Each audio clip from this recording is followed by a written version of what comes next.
ही आज यवतमध्ये मुक्कामी आहे। उरुळी कांचनमधून पालखी यवतच्या दिशेने मार्गस्थ झाली आहे। तुकोबारायांच्या पालखीचं दर्शन घेण्यासाठी सहजपूर फाट्याजवळ मोठी गर्दी झाली आहे।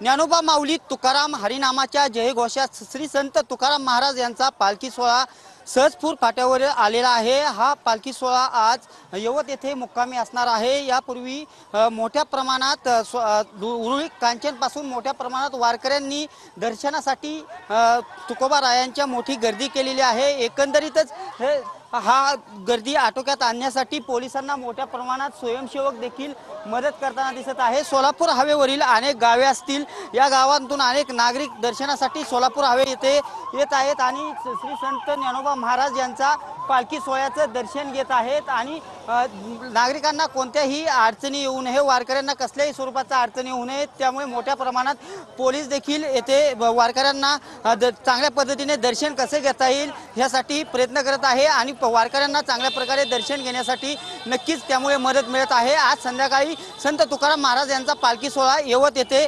मुक्कामाचा असणार आहे। कॅमेरा पर्सन अभिजित पिशेसह मी दीपक कापरे, TV9 मराठी, सहजपूर।